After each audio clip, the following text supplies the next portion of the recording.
Recording in progress.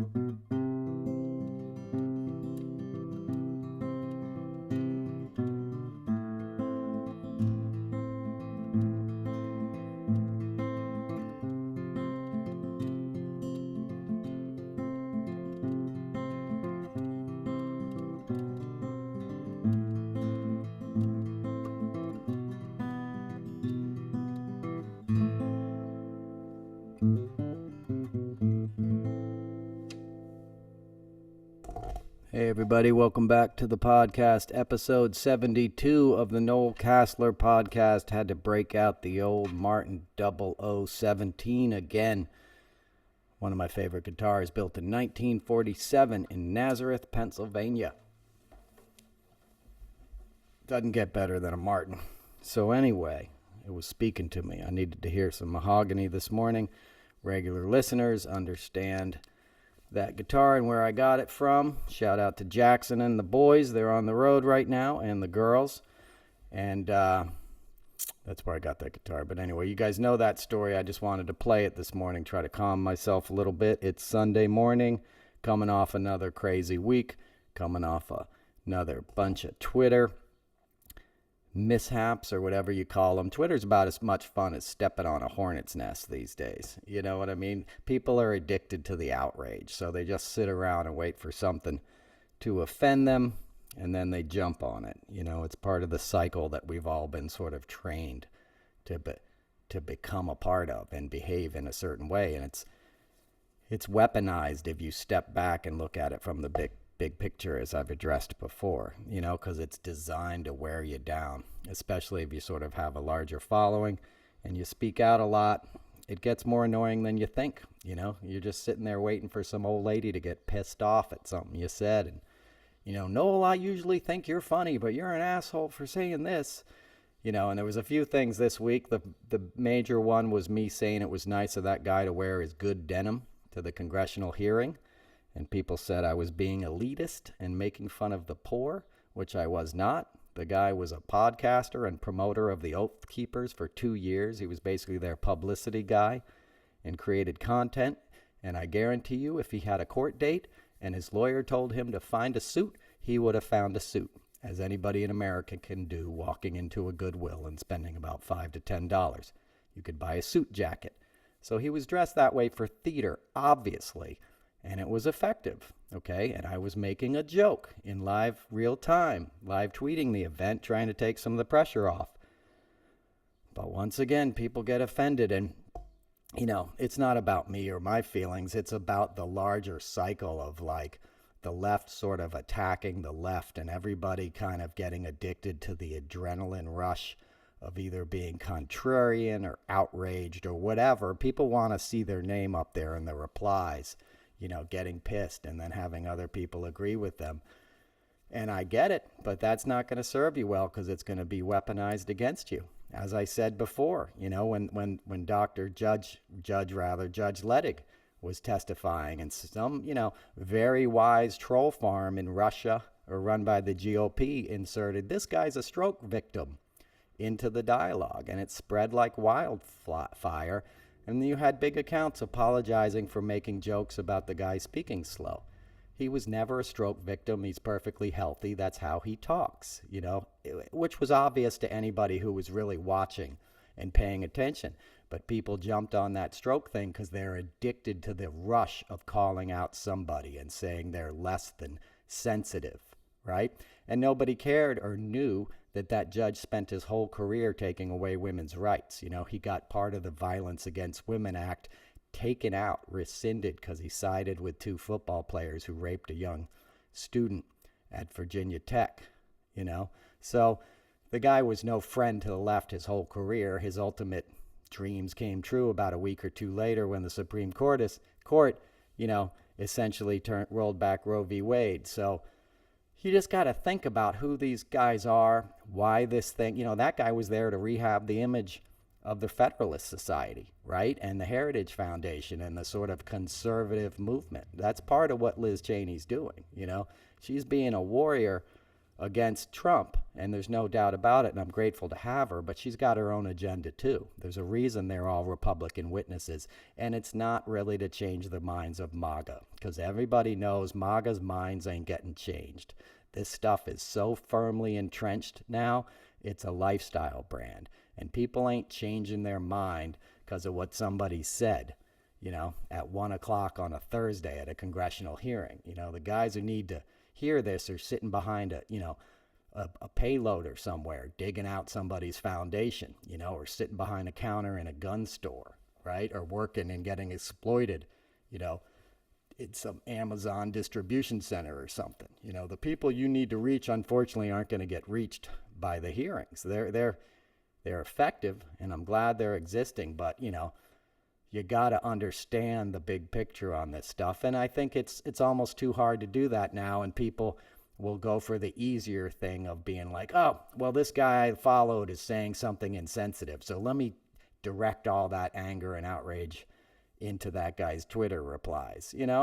More power to you if it makes you feel better, but it ain't going to save this place, And that's not saying don't criticize people if you don't like anything. It's just, you got to question why people are doing this and not really going after the people that are keeping them down and doing them wrong. There's a lot going on in the world right now, and we need all the allies we can get. And I fear greatly that the left will sort of, crumble into infighting in this next cycle, because it's getting serious. Kristi Noem is running ads in the Northeast today, trying to vie for the spot of vice president, whether that's with DeSantis or Trump. It essentially doesn't matter.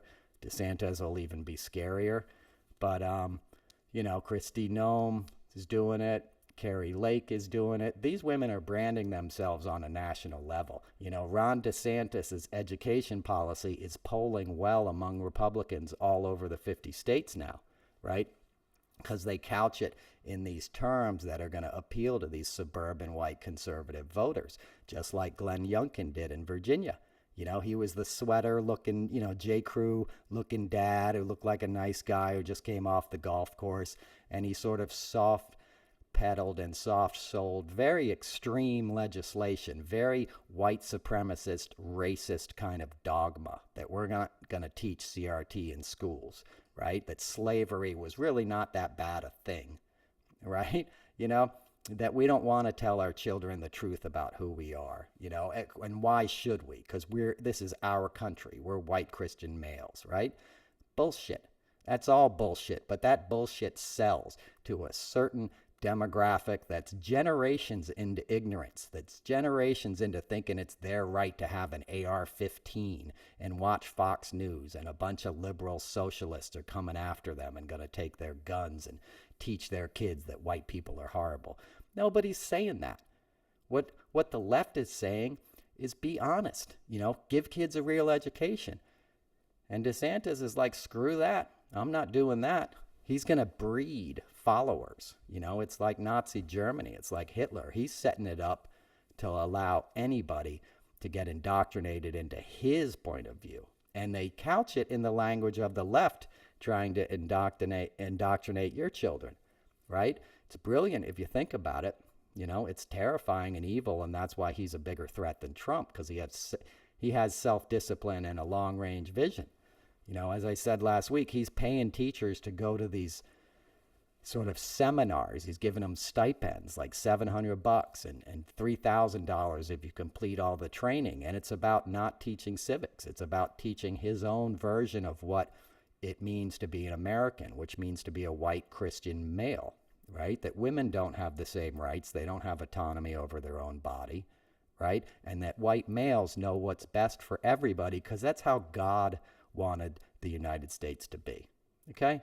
If God was picking favorites, the United States would not be one of them. Let's be honest, okay? We're a nation steeped in bloodshed. We were founded on genocide of indigenous peoples. A lot of people don't want to hear that, because hey, salute the flag, and we won World War II, and all this stuff. A lot of stuff is true, and we did a lot of good things.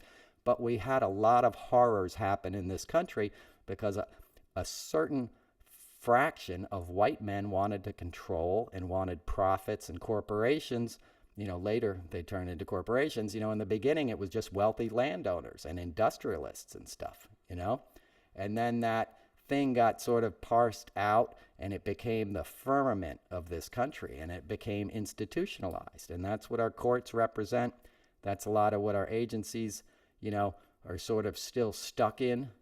And that's what people are having a hard time rectifying now, and that's what it's what makes these times so complicated and what makes you have to pay attention to so much to somebody like DeSantis who's doing that, who's now starting his own version of what history is.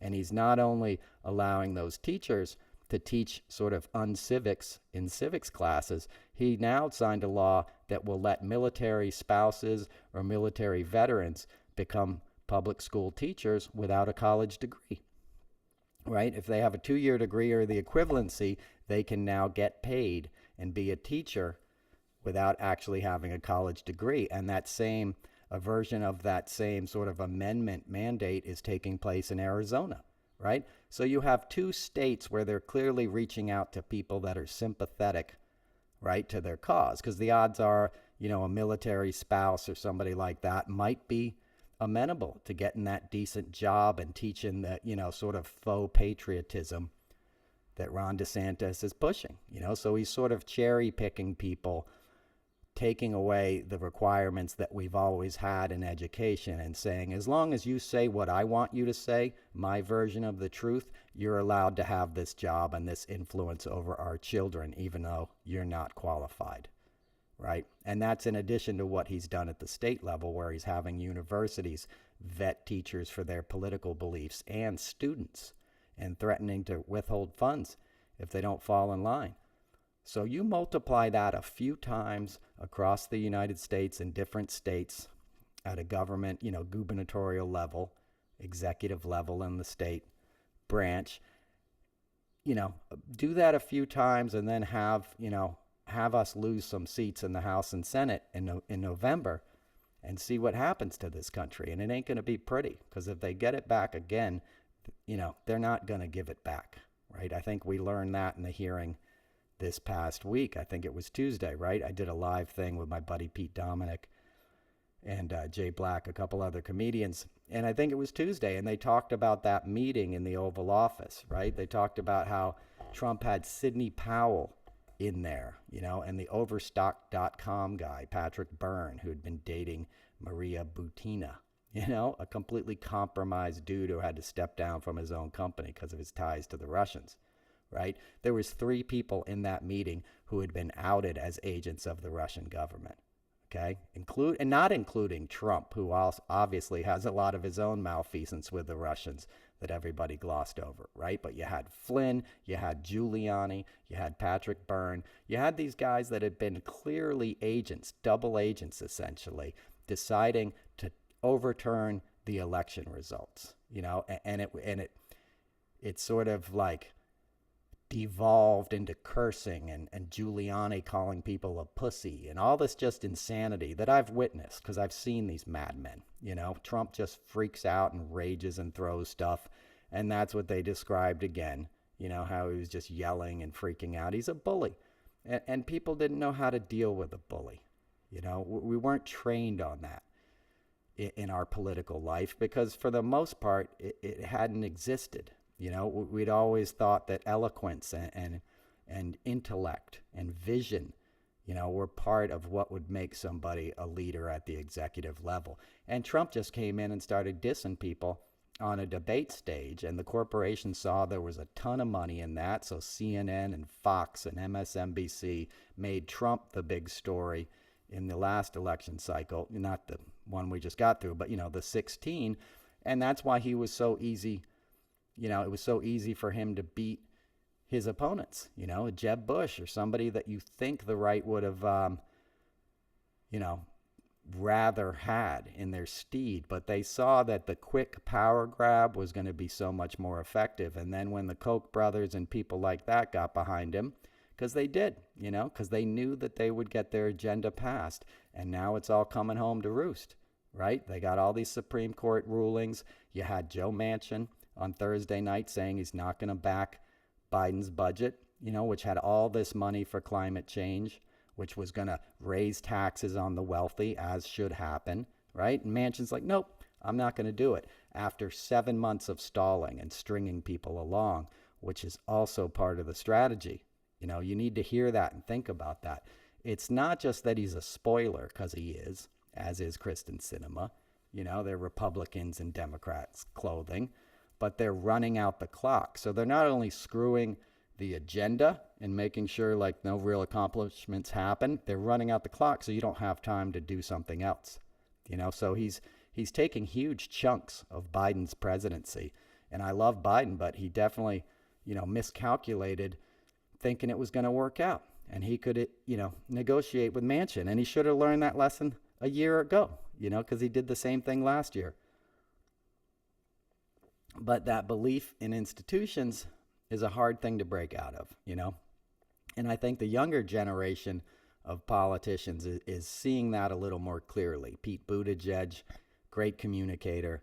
AOC, a great communicator, again, who's allowed to be sexually harassed on the steps of the Capitol by some smarmy white bro, calling her out as he did this week, making a little video for his YouTube channel, talking about her big Latina booty, and just walking right up the steps, doing it as she's going into the Capitol, right? With a cop standing right there, not doing a damn thing, which amazes me as somebody who worked on Capitol Hill. It's a different world up there now than it was in my day in '89, dude. My roommate used to get busted all the time because he'd have a one-hitter of weed in his messenger bag and forget about it, and we'd always get a call like, I'm in jail again. They found, a 16th of weed, of a gram of weed, half a joint in my bag or something. They used to really be down on anybody who was out of place up there. And now it's like, it seems as long as you're a white guy and you're making content, you can say whatever you want, to the left. It doesn't, but then if you do it on the right, if Brett Kavanaugh has his steak dinner interrupted at Morton's, it's front page news in all the media outlets for a week, and nobody mentions what happens to AOC. It's all by design. It's the same thing I was telling you about Twitter before. The right is very good at using sort of mental judo against the left, and having our own sort of weaknesses and proclivities work against us, our own sensitivities work against us. And that's not to say we shouldn't be sensitive. We should. Sensitivity and empathy are what are required right now to address the problems we have. But we have to learn how to sort of couch them in terms that can be strategic in this time and this climate, because the old way of doing business doesn't work. We're in a brand new world, right? And Biden's thinking, Manchin's a reasonable guy. He'll come to the table at the end. No, he won't. He's just going to bullshit you. He's going to string it along, and then he's going to do what he wants to do because money matters more than life to him, because that's what he did, right? That climate legislation was the most ambitious spending package we've had to address a problem that's going to affect every sentient being on this planet, and every plant and every organism and every fish in the sea and every piece of coral reef, is facing calamity right now. And we're not only not really addressing it, we have people actively saying that doesn't matter, kill it, no matter what happens, right? I don't want to risk hurting inflation. People have spent their lives in the service of causes, have literally seen their lives' work go down the drain in a matter of months, both on women's rights and health and reproductive issues, and on the environment. How does that feel? My uncle was the head of strategic communications for the EDF, Environmental Defense Fund. Just literally spent the last decade trying to get people to come to the table, and spend some money at cleaning up our air and water. And now it seems almost hopeless. And it's not hopeless, but you got to understand, we're taking a lot of losses in this battle, and we have to get strategic, and we have to understand like who's on our side and who's not, right? If you spent, 7 months slowly, mile by mile, going from a beach, in Normandy and making it all the way to Belgium, and at a cost, of human life and sacrifice, and you found out one of your colonels, was actually working for the Germans, you'd be pissed, right? And you can make that metaphor for Manchin and Sinema, because all it takes is one or two of these guys, and they throw, a fly in the ointment of the whole thing, right? There's an Elton John line about the guy who shot John Lennon, and I'm paraphrasing, but he's like, it's funny how much, I forget how it goes. It's how much damage, one insect can do to so much grain. Sorry for trying to sing. I was trying to remember how it went, but it's something to that effect, how one insect, can wipe out a whole field of grain. And that's how you have to look at a lot of this stuff, because it's almost like politics itself is guerrilla warfare these days. And you don't know who's working for who, and you don't know what the motivations are behind them. And the issues we're facing are gigantic, right? Putin's going to try to starve the world in a couple of months, and no one's even talking about it. He's burning down huge fields of wheat and grain in Ukraine, which is like the breadbasket, not only for Europe, but for a lot of Asia and a lot of Africa. So people aren't going to have noodles, and they're not going to have flour to make bread, and no one's talking about it. And it's going to hit people that can't afford to not have that. And he's also funding groups in Latin America and stuff like these anti-farmer organizations, and he's trying to get farmers to go on strike and all this kind of stuff. It's all strategic, and it's doing it all over the world, and we're sort of not prepared for it because we're overwhelmed. Ukraine itself, you barely see it mentioned in the mainstream media now. And the same horrors that were happening in February and March are happening now. I can't tell you how many times this week my heart broke. There was a mother and daughter. I don't know if you heard about, the daughter was killed. The mom lost her leg. There's a video of them taking a walk 10 minutes before. Guy's wife went out to feed a cat, got killed by the Russians. There's horrors that are beyond the pale still happening every day, by a terrorist guy, right? By Vladimir Putin, the guy who installed the last president of the United States.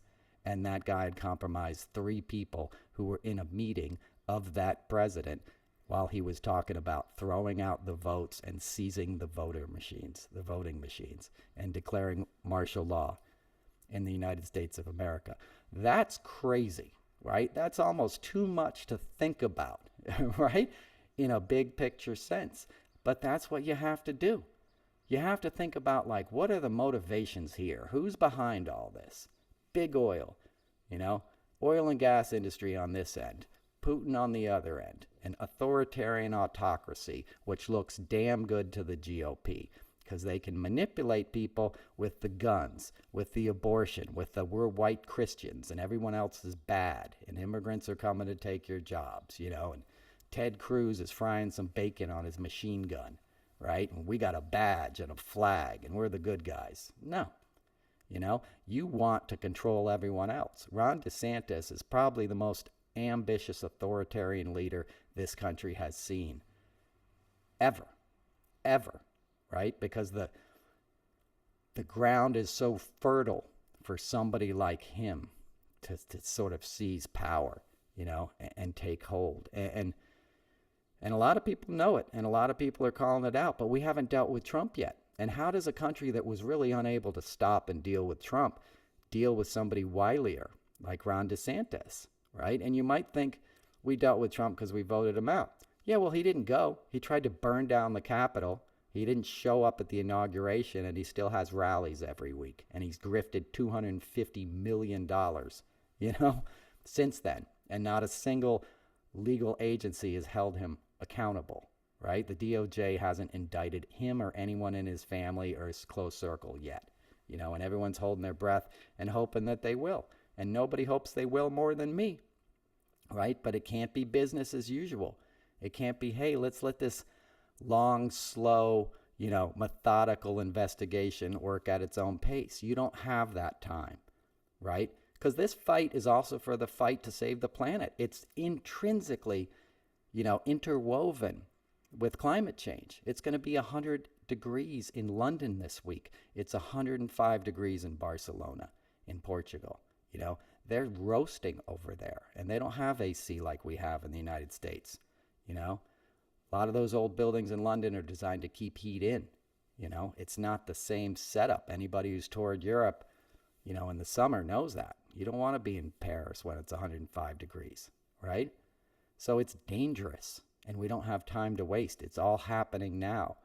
All the biological indicators of the health of this planet are ringing alarm bells, and it's too much to take in for most people. So it's easier to just focus on the outrage du jour, right? And even those aren't like, they're mystifying. Ivana Trump died this week, and a lot of people are like, did she get pushed? I don't know. How do I know? I wasn't in the building. I know everything's always suspicious around Trump, I used to do an event with Ivana every year called the Angel Ball, which was Denise Rich's cancer charity, still exists. And I always thought, like, Trump deserved to have to stay with Ivana. She almost looked like a female version of him. They were the same age. And that was always my take. She would always show up with a gigolo, like with some like little Italian guy or something, some slick dude who was, getting paid to be there, which is nuts when you see it in real life. When you see some great looking dude who looks like a male model, with some like not, great looking 70-year-old woman, with a bunch of plastic surgery and gaudy clothes. It's always bizarre, but it's a business. Trump and Melania had the same effect, right? She wasn't there for love. So anyway, I don't know if he pushed her. It is very convenient to get out of the deposition the next day. He had to sort of cancel his Arizona rally because it would have looked too bad, but he'll be back at it. And in a matter of hours, he was, fundraising off it on his Truth Social and on his email thing. A matter of hours. Think about that. His wife had just been found dead unexpectedly, mysteriously, in her New York City apartment, right? Sometime after like 12:30. And by 3 o'clock, he had announced it on Truth Social with a click here to donate link. Imagine doing that. The mother of your children is found dead. Most human beings would be in shock for a matter of days, even if you have been divorced for 30 years, even if you did publicly cheat on her and brag about it. Even if you did sexually assault her and rip out a chunk of her hair because you didn't like the plastic surgeon she sent you to get a scalp reduction and make everyone think you weren't bald, even though you went bald in the 80s, right? Even if you had done all those horrible things to this woman, most people would still have the humanity to be like, this is messed up. I'm not going to say anything in publicly or in bad taste, right? But nope, he fundraises off it because he doesn't care. He's a psychopath, and so are the kids. They didn't care about her, Don Jr. used to, and he hated his father, and then he became his father, But anyway, so, it's all so much. It's all so seedy. It's all so sort of designed to sap your energy, and to make a sensational story and to sort of feed off your outrage. And it's why we need leadership. It's why we need a DOJ that says these aren't normal times. And I promise you, we're doing all we can. You don't have to worry about alerting these people and giving them a heads up now, right? We all knew Trump attacked the Capitol on the morning of January 6th. He said it. He said, you got to fight for me. I watched the rally. You saw the Proud Boys and the Oath Keepers and all these militant MAGA meatheads getting all jacked up to walk up there. What did they think was going to happen? And he changed the Secret Service years ago. I tried to tell people about that and nobody got it. But I saw a picture of Chuck Zito giving a bear hug backslap to Donald Trump on the floor of Madison Square Garden when he was at a UFC fight in 2019, in November, late October 2019. And I said, that's a different Secret Service. And I saw Bobby Engel sitting right next to him. I went to high school with Bobby Engel. He was a year ahead of me. He married somebody in my class. They're still married, right? So I said, that's a different Secret Service than the one I worked around with Barack Obama when I did his inaugurations or when I did events with Clinton, or Carter, right? Carter had like this awesome Asian dude who was his head Secret Service guy. And, Clinton, it would be a diverse crew. Trump gets jarheads, Bobby Engel's like a jarhead, he's a Marine. He looks like what you'd think a cop looks like. I'm not dissing the guy. I'm just saying If you looked at Trump's detail, it was all white dudes who looked like they were ready to stomp your ass, which was Trump's MO. Keith Schiller, all these buzz cut jarhead dudes. He's got his idea what a cop looks like. He's got his idea what a girl looks like. The Hope Hicks, Cassidy Hutchinson, that's his type for the smart chicks. He wants hot brunettes, right? Sorry to say chicks. I'm in his vernacular now, trying to break it down for you, right? But so when I saw him there on the floor of the Garden, letting Chuck Zito, the former head of the New York City Hells Angels, who went to prison for stabbing somebody, who was on trial for trying to blow up a rival gang member in the 80s, right? When you have those kind of priors, you don't usually get in the building with the president, let alone are allowed to backslap him. I've told this story before, but Soundgarden played for Barack Obama's second inauguration for one of the balls, and I was in charge of the logistics from the production standpoint. And, we had to do this thing with Chris Cornell, God rest his soul, one of the great singers of all time. He was doing the Commander-in-Chief's ball where he was singing solo upstairs for this thing that Obama came in to do. And then we had to go downstairs to do a full Soundgarden gig. And the Secret Service came up to me and they said, somebody in their security, has a prior, it was like a bar fight or something 20 years ago. I didn't get the details. It was a pretty minor thing, but they said he's not allowed to get in the elevator or come up to the floor that the president's on. Sorry, that's just Secret Service policy. And I had to tell this guy he wasn't going to get to do his job that night. And he was pissed at me because I was the bearer of bad news and he got kind of locked out of these big events. And I don't blame him. And I've told that story before. But my point is, that's a different deal. When you had Trump and the Secret Service carrying the bags for his daughter, for Tiffany, going down Worth Avenue in Palm Beach, carrying her shopping bags as she's spending money. When you have the Secret Service protecting Don Jr., who's clearly a cokehead, right? Who's clearly coked out of his mind every night. So he's got an 8-ball in his pocket. And he's got Secret Service protection. How nuts is that? Right? So that's what Trump does. He's sort of like, he's got an instinct to get the people around him who are going to not only worship him, but be into the grift and the circumstance and the tough guy kind of, imagery that goes along with him. And power is intoxicating, right? And a lot of people in those positions, they're into having that kind of power. They're into like authority and you respect me and stuff. And, it's not a diss on those guys because ultimately they didn't let him go to the Capitol, but we did find out that they deleted their texts from January 5th and 6th, the Secret Service texts, right? And the head of the Secret Service just resigned. So, my guess is he corrupted, the immediate vicinity of Secret Service guys around him pretty well, because that's what you have to do. You're working for me now, buddy. You didn't see me snort this rail of Adderall. You didn't see me grab her ass or call that guy the N-word in the back of the Beast, as I'm sure Trump did all the time, right? He gets guys around him he can trust because he's a criminal and it's a criminal operation and he's a mob boss, and the mob has always attracted the same type of people that the police does, at least in New York.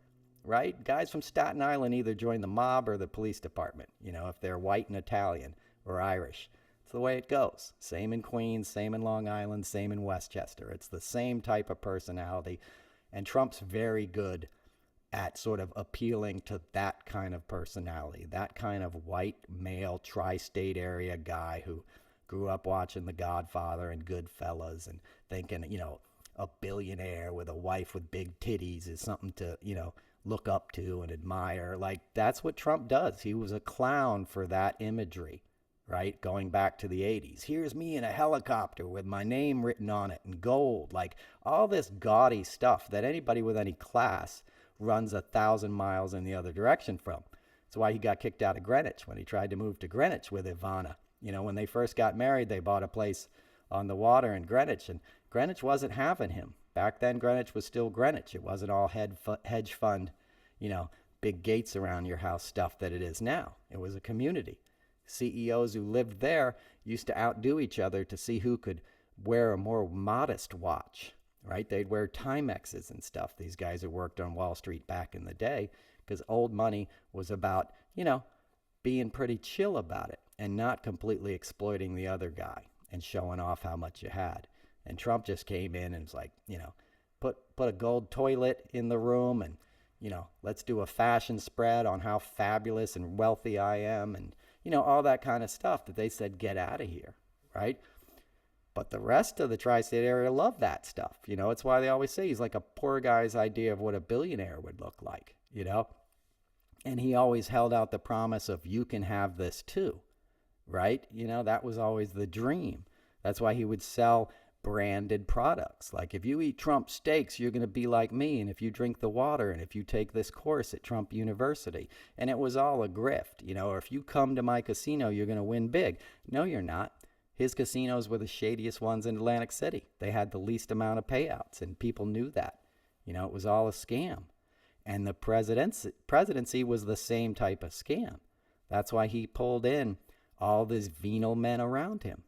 Stephen Mnuchin, Wilbur Ross, freaking my ex-door neighbor, Larry Kudlow. Larry's disgusting. He was a disgusting asshole when I lived next door to him.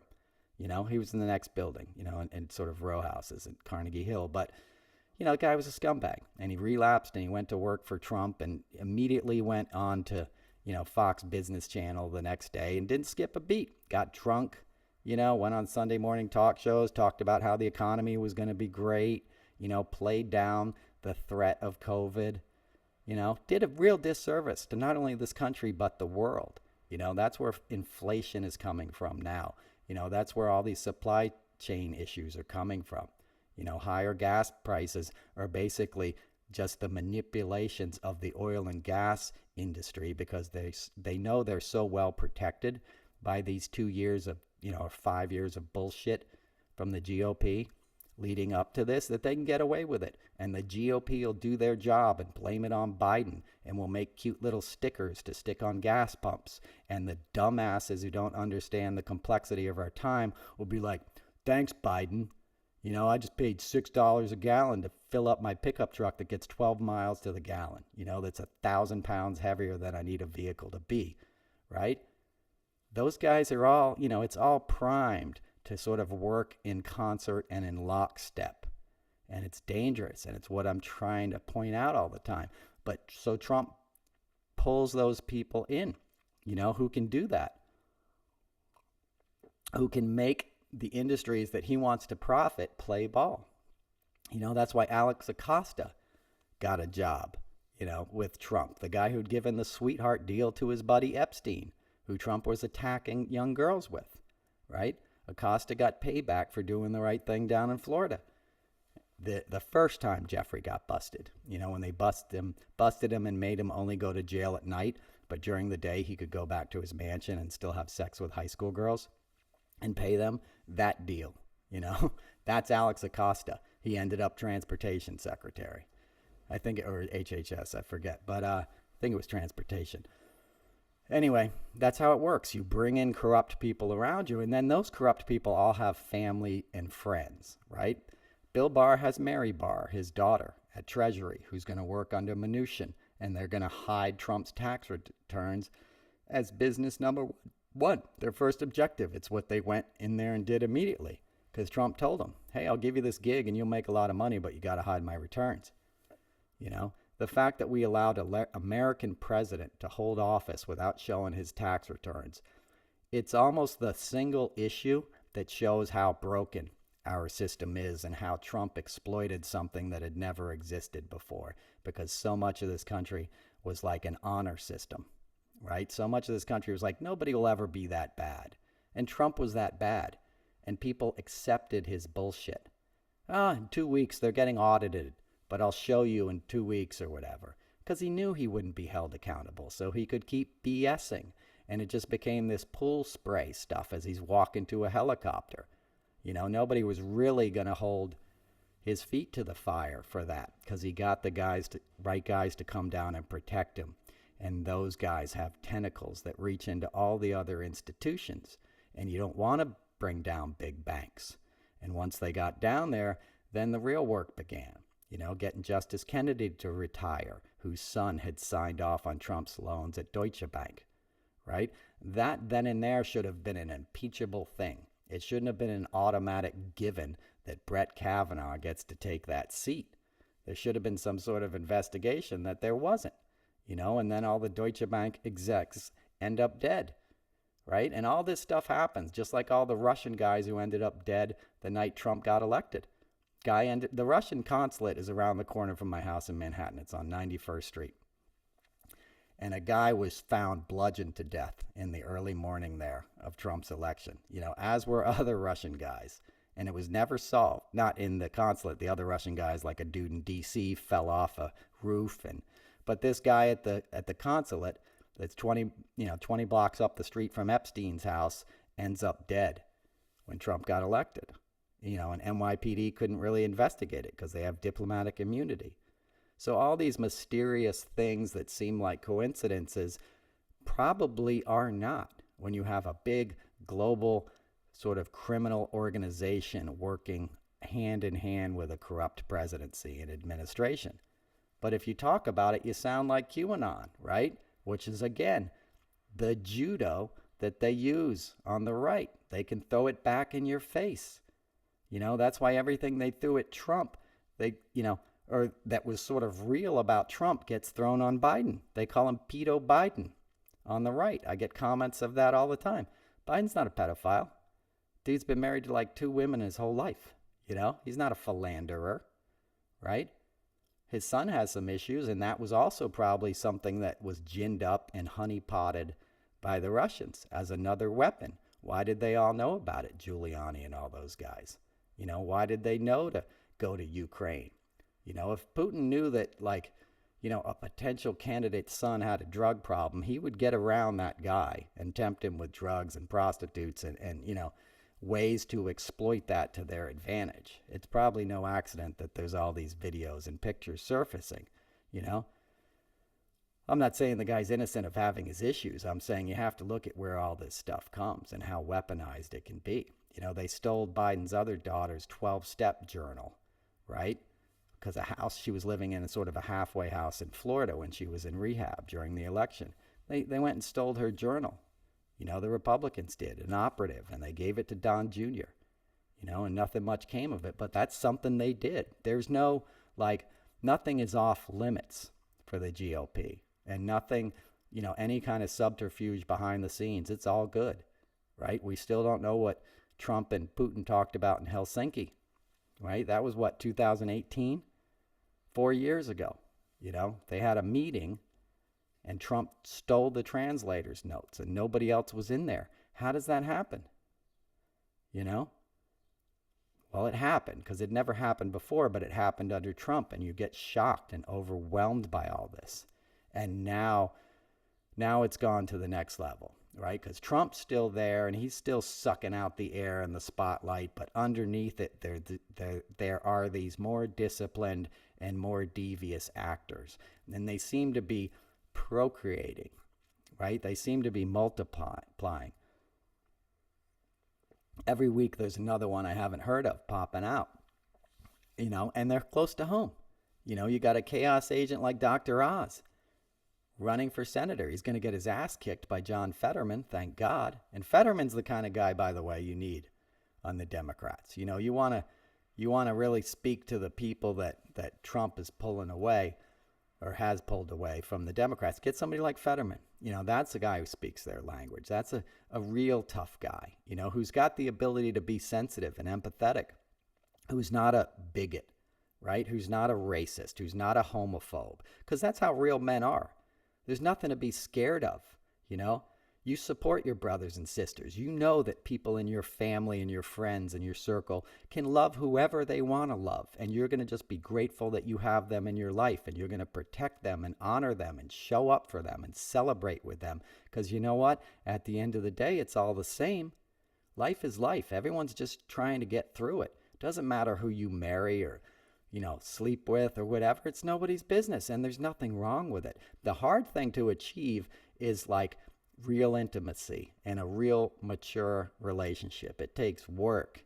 It takes sacrifice. It ain't easy, right? And it doesn't matter who you do it with. If you're going to go for it and do it, right? It doesn't matter if the person is, whatever you label yourself to love, just love. The point is loving, right? So the guys that sort of fall for that BS, the scales will fall off their eyes when more tough guys, so to speak up and out. Charles Barkley did it and it went viral. If you're gay or, a trans woman, I love you. I've been saying that at my live shows if you come and see. By the way, I'm going to be at the Music Room at Cape Cod August 3rd, so come on out. It's going to be nice.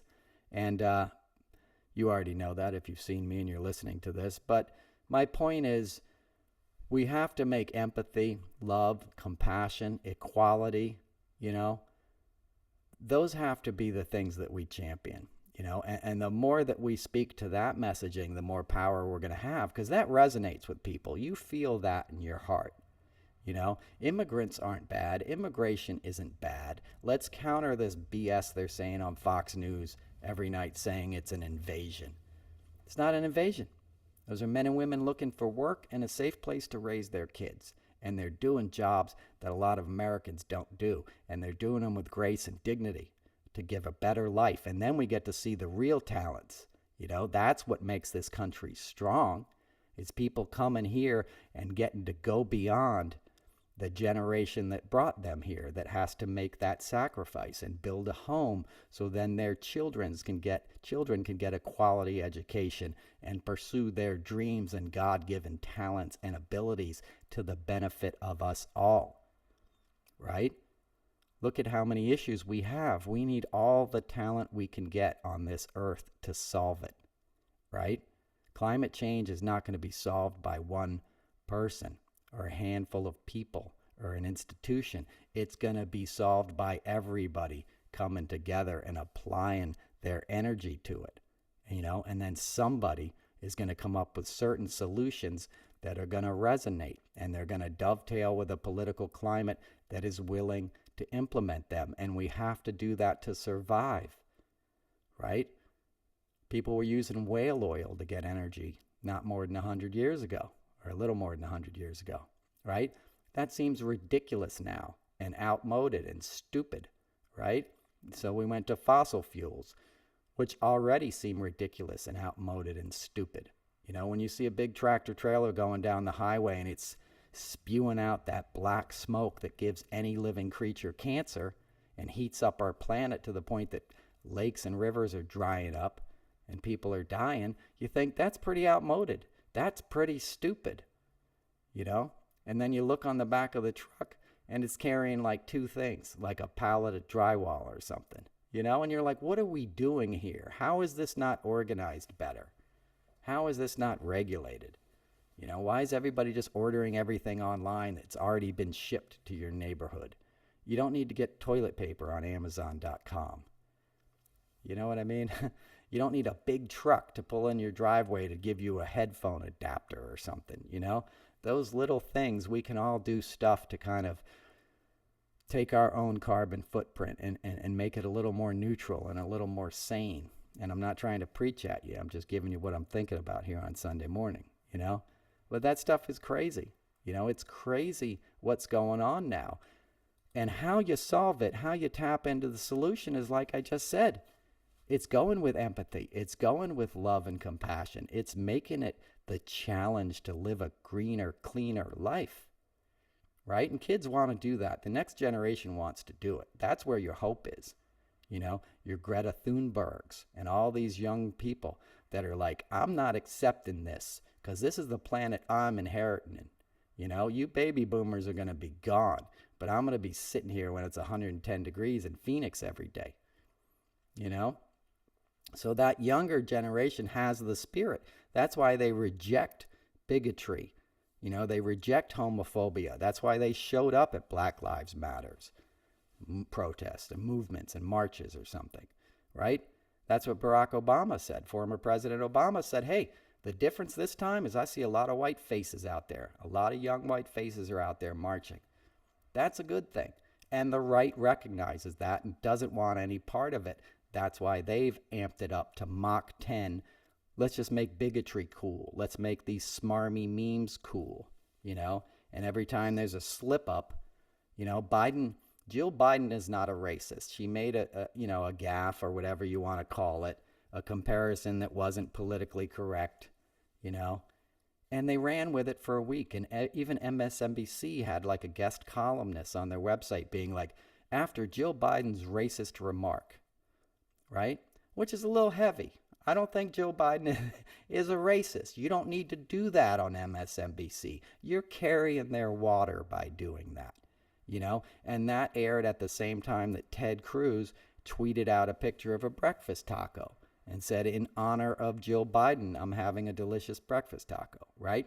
So, like, the mainstream media will help the trolling of the right, you know? And the more they do that, the more it appeals to these idiots that don't want to understand the complexities and want to go with the base instincts, right? So again, why we need to be disciplined on the left.